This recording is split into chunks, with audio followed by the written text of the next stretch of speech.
ఓం మహాగణాధిపతయే నమః. ఓం గురుభ్యో నమః. ఓం శ్రీమాత్రే నమః. పరమేశ్వర స్వరూపమైనటువంటి జ్యోతిష, వాస్తు మరియు ఇతర అనేకమైనటువంటి శాస్త్రములను మనకు అందించినటువంటి మహర్షులకి నమస్కారం. హయగ్రీవ హయగ్రీవ హయగ్రీవేతి యో వదేత్ తస్య నిస్సరతే వాణి జహ్నుకన్యా ప్రవాహవత్. అరుణాం కరుణాతరంగితాక్షీం ధృతపాశాంకుశపుష్పబాణచాపాం అనిమాదిభిరావృతాం మయూకైః అహమిత్యేవ విభావయే భవానీం. శ్రీమాత్రే నమః. ప్రేక్షకులందరికీ కూడా లలితాంబిక అమ్మవారి యొక్క అనుగ్రహం పరిపూర్ణంగా కలగాలని మనస్ఫూర్తిగా కోరుకుంటూ మనం ఈరోజు చెప్పుకోబోయేటువంటి టాపిక్ ఏంటంటే, చూడండి, చాలామందికి ఒక్కొక్క జాతకాన్ని బట్టి, పర్సనల్ చార్ట్ని బట్టి వారు ఏ దేవత ఆరాధన చేస్తే బాగుంటుంది, అందులోని ఆ దేవతా సంబంధించిన మంత్ర జపం చేస్తే బాగుంటుందా, లేకపోతే ఆ దేవతా సంబంధించిన లేదా ఆ గ్రహ సంబంధించిన దానం ఇస్తే బాగుంటుందా, తర్పణము చేస్తే బాగుంటుందా. తర్పణము అంటే నీటితో కానీ పాలతో కానీ చేస్తూ ఉంటారు. అదేవిధంగా హోమము చేస్తే బాగుంటుందా అనేటువంటిది ఉంటుంది. అది ఎందుకు తీసుకుంటారు అంటే, వీళ్ళ యొక్క పూర్వజన్మ కర్మ ఒక్కొక్క జాతకానికి స్పెసిఫిక్గా ఒక్కొక్క మార్గం ద్వారా అది నల్లిఫై అవ్వడం జరుగుతూ ఉంటుంది.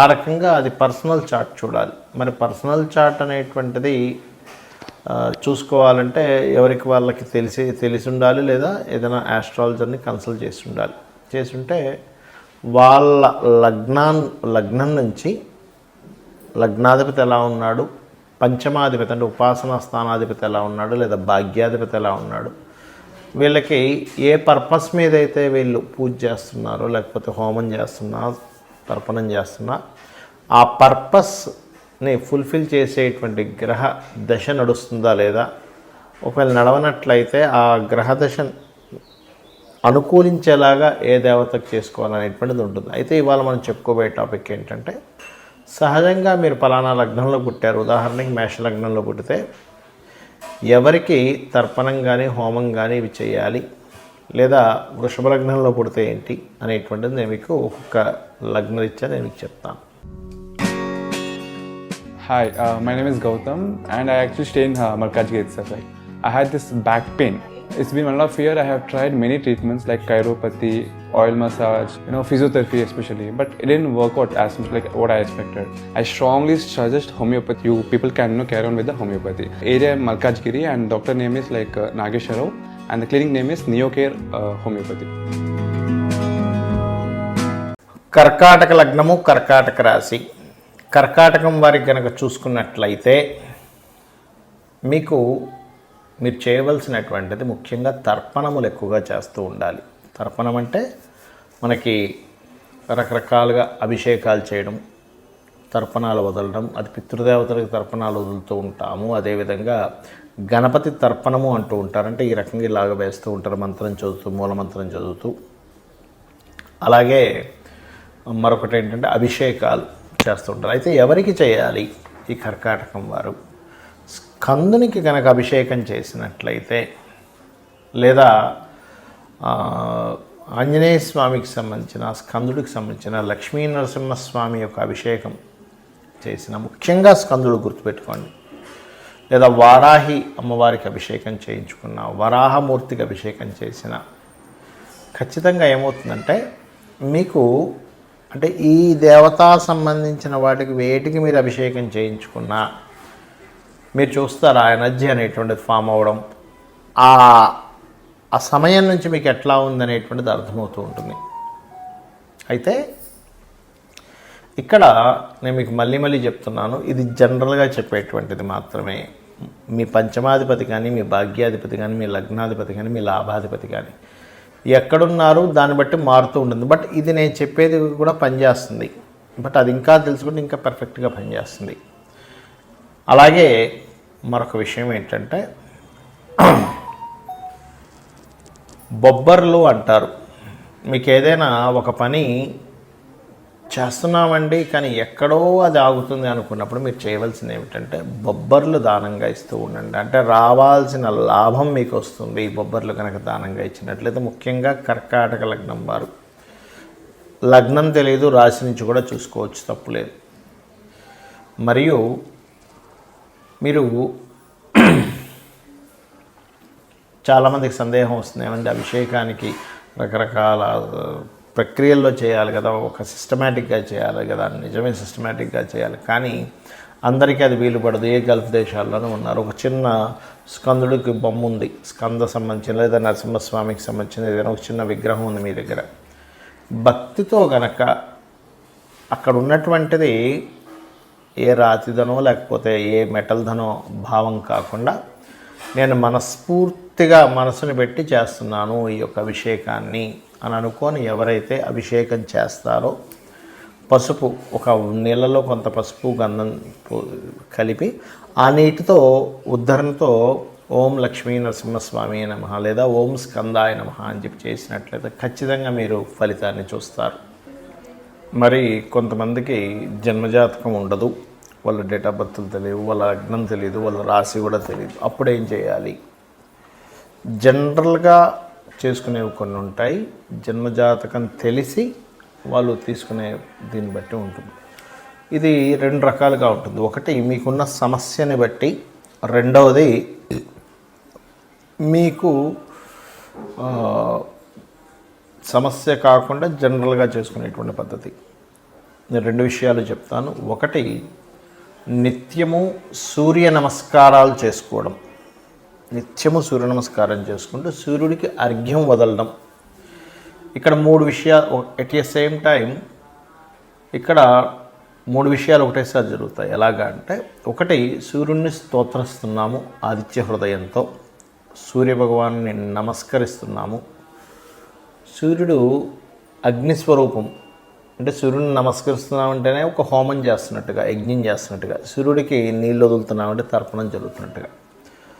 దీంతోపాటు మీరు ఆదివారం నాడు కానీ సప్తమి వచ్చినప్పుడు కానీ సూర్యుడి యొక్క నక్షత్రాలు అంటే కృత్తిక, ఉత్తర, ఉత్తరాషాఢ ఈ నక్షత్రాల్లో కానీ మీరు గోధుమలు దానంగా ఇచ్చినట్లయితే, మీ జన్మజాతకం తెలియదు కాబట్టి 4 విషయాలు చేస్తున్నారు. దానం ఇస్తున్నారు, సూర్య నమస్కారం చేసుకుంటున్నారు, అర్ఘ్యం వదులుతున్నారు, స్తోత్రపారాయణం చేస్తున్నారు ఆదిత్య హృదయం. దీనివల్ల ఏమవుతుంది అంటే, మీకు ఏదైతే పూర్వజన్మల్లో చేసినటువంటి కర్మ ఒకవేళ నెగటివ్గా వస్తున్నట్లయితే, ఆ నెగటివ్గా వస్తున్నటువంటి కర్మ అది అక్కడికి అట్లా ఏదైతే ఆ ప్రభావం చూపిస్తూ మీకు ఇబ్బంది కలుగుతుందో ఆ ప్రభావం అనేటువంటి తగ్గుతుంది. ఇక రెండవది, లలితా సహస్రనామాలు మరియు పితృదేవత సంబంధించిన ఆరాధన. అంటే ఎలాగండి?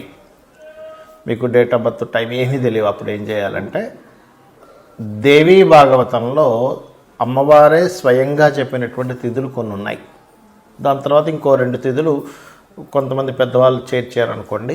అవి ఏమిటి అంటే, ఒకటి చతుర్దశి, అష్టమి, నవమి.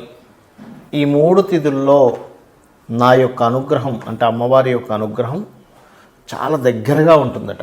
ఆ సమయంలో ఎవరైతే దేవీ భాగవత పారాయణం కానీ, చండీ సప్తశతి కానీ, ముఖ్యంగా లలితా సహస్రనామాలు కానీ ఎవరైతే పఠనం చేస్తారో, అంటే బాగా తీవ్రమైనటువంటి కష్టంలో ఉన్నారు, లేకపోతే బాగా తీవ్రంగా ఆగిపోయింది ఏదైనా ఒక విషయం, రోజుకి 27 సార్లు కనుక ఈ తిథుల్లో కనుక చేయగలిగితే మీకున్నటువంటి పూర్వజన్మ పాపకర్మ దగ్ధమవుతుంది. దాని ద్వారా మీరు ఇప్పుడు అనుకున్న సంకల్పం నెరవేరుతుంది. మరియు మొత్తం 5 తిథులు అన్నారు కదండి, 3 చెప్పారు కదా. అంటే తర్వాత చేరినటువంటివి అమావాస్య, పౌర్ణమి కూడా. అమావాస్య, పౌర్ణమి చేస్తే కూడా ఈ యొక్క అమ్మవారి అనుగ్రహం చాలా త్వరగా చాలా ఎక్కువగా వస్తుంది. ఇక పితృదేవత సంబంధించింది కూడా చేయాలని చెప్పాను. అదేమిటి అంటే,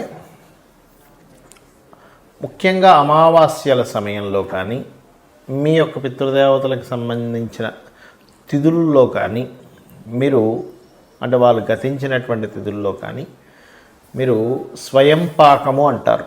అంటే 1 కిలోనో 2 కిలోలో 5 కిలోలో మీకు తోచినంత మీ స్తోమతను బట్టి బియ్యము, 2 రకాల కూరగాయలు, 2 రకాల పప్పులు, ఉప్పు, చింతపండు, మిరపకాయలు, ఈ రకంగా వండుకునేటువంటి సామాగ్రి ఏదైతే ఉంటుందో, ఒక వ్యక్తి చక్కగా ఇంట్లో వంట వండుకోవడానికి గల సామాగ్రిని మీరు మీకు దగ్గరలో ఆలయంలో ఉన్నటువంటి పురోహితులకి పితృదేవతల కోసం అన్నట్టుగా ఇచ్చినట్లయితే, ఇది కూడా మీ జన్మజాతకంలో ఏదైతే రుణరోగ శత్రు సంబంధించినటువంటి భావం బాగా యాక్టివేషన్ అయి మీరు ఇబ్బంది పడుతున్నటువంటి అంశము చేత్తో తీసేసినట్టుగా ఆ యొక్క ప్రాబ్లం అనేటువంటిది తగ్గుతుంది.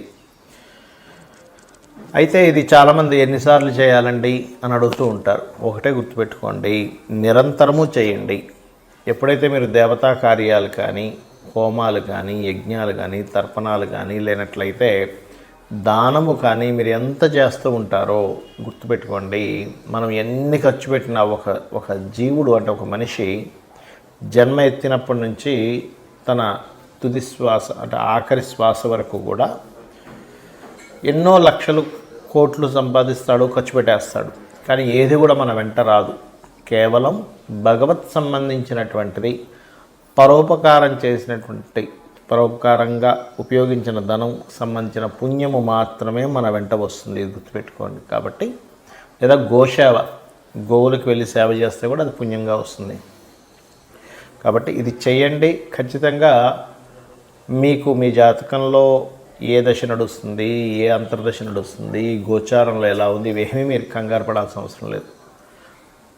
మీకు తెలియకుండానే సకల దేవతల యొక్క అనుగ్రహము, ఆ లలితాంబిక అమ్మవారి యొక్క అనుగ్రహం మీకు కలుగుతుంది. శ్రీమాత్రే నమః.